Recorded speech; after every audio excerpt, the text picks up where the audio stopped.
Hi, I'm Mike Badger with Community Learning Center at Friends Church. I'm joined today with Lenny Smith, who will be doing a workshop on fixing your small engines. Basically, if it doesn't run, if it doesn't start, bring it. We want you to bring your broken small engine, gas mower, push mower, weed eater, chainsaw. Yep. Bring it in. Let's see if we can get it fixed up on a Saturday morning. With the help of Lenny and probably some other guys. Yeah. So Lenny did this workshop last year and it was a really popular time, really good stuff. So Lenny, thanks for coming back and doing it again. Absolutely. What can we expect when we bring our broken mower to the workshop? I check with some people that do this for a living, and the number one or the most common problem in the spring, if your power equipment doesn't start, is contaminated fuel, whether that be water or just old or whatever. And we'll talk about ways that you can avoid that problem, but that's the number one cause for a no start in the spring. So then if we have this engine, people bring their engines, you're going to give us some background information, and then what will we do? Will we actually get to dig into the engine? Absolutely. And look at stuff? There's two causes if an engine doesn't start, assuming it's all right mechanically. And those two are, does it have spark and does it have fuel? If it lacks either, it won't start. But if it has spark and it has no fuel, it won't start, and vice versa. So, yeah. And so you'll be able to kind of take us step by step through there. Do we need knowledge? Do we need to be like masters of small engines to come to this, or? A little bit of knowledge is helpful to know identification of parts and things like that, but it's not necessary. I'll make it as simple as I can.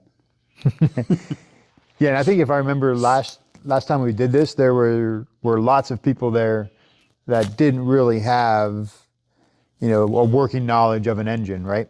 You're going to lead this workshop. How long have you been monkeying around with small engines or just engines in general? Well, on the way here, I was thinking about that, and I would have to say it goes back to about when I was 12 years old. And I'm 82 now, so that's 70 years.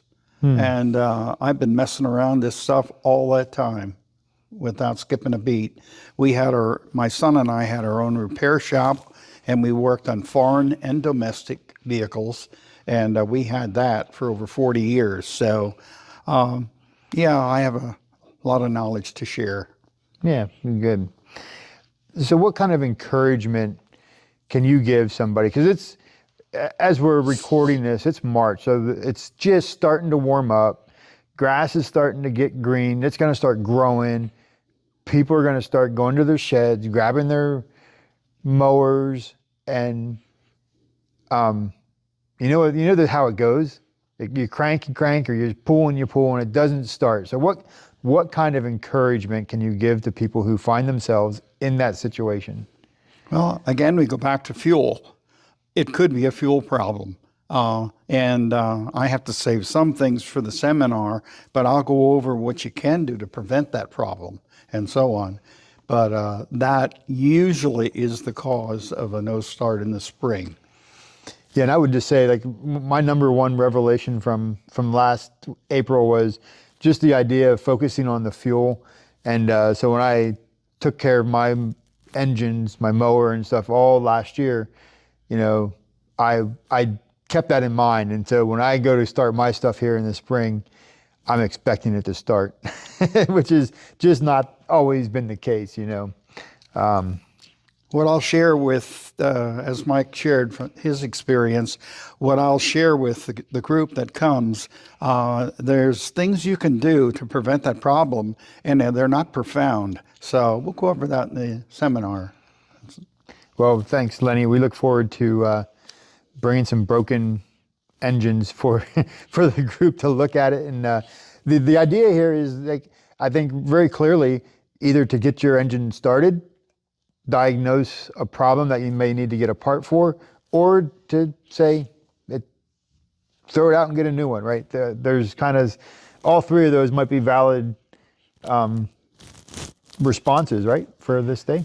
And one thing I will share as we close, if you have to call someone that does this for a living, you can save yourself a lot of money.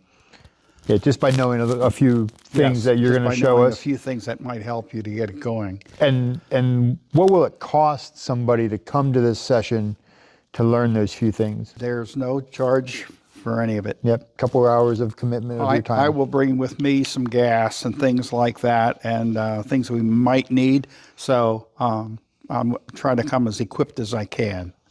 Great. So Lenny, as we get ready to close here, can you take an opportunity to share some scripture with us that you might be thinking about as we think about these engines that won't start? Yeah, there's scripture in 2 Timothy chapter 3, I think 16 and verses 16 and 17, that says that when we study God's word and we learn from God's word, it is profitable for teaching, for correction, and for all several things mentioned in those verses. But it ends with the words equipping, which can be helpful as we go about with our neighbors and so on. It can be an opportunity for you to go over and help a neighbor. If you see him over there yanking away in a lawnmower and you learn something in the seminar that might help him, it would be an opportunity to go over and be a neighbor. Great. Thank you.